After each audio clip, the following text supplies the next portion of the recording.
আসসালামু আলাইকুম বন্ধুরা, আপনারা দেখতেই পাচ্ছেন কষ্টের ফল খুবই মিষ্টি হয়। আমি পরিশ্রম করেছি, আল্লাহর রহমতে বেগুন প্রত্যেকটা ডালে ডালে ধরেছে আপনাদের দোয়ায়।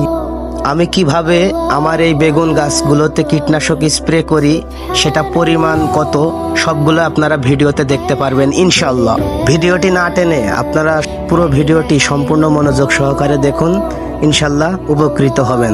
সুপ্রিয় বন্ধুগণ, আপনারা দেখতে পাচ্ছেন এই বেগুনের ভুঁইতে অনেক ঘাসগুলো নিড়াতে হবে, কিন্তু জনের সংকট, ধান গুছানোর জন্য সবাই ব্যস্ত, জনের খুব সংকট, যার কারণে নিড়ানো হয়নি। যাই হোক, ভিডিওটি দেখতে থাকুন এবং না টেনে সম্পূর্ণটি দেখার চেষ্টা করুন।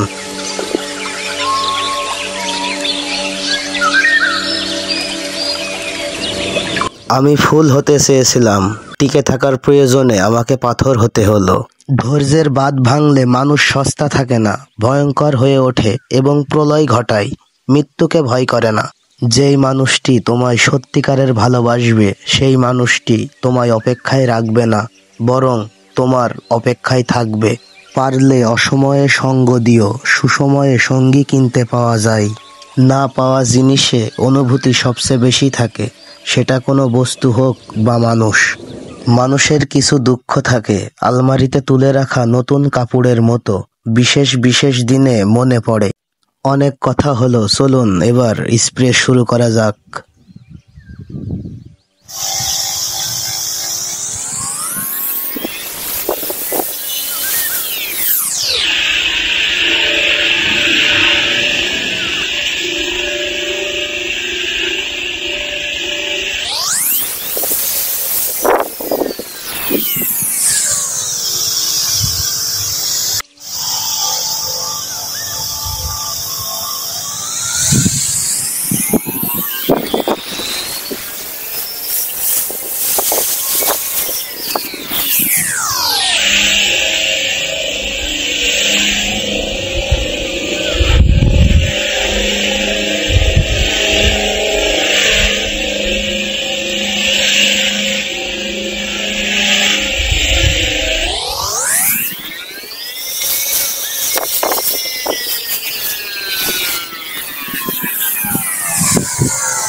ভিডিওটি ভালো লাগলে অবশ্যই লাইক, কমেন্ট, শেয়ার করবেন।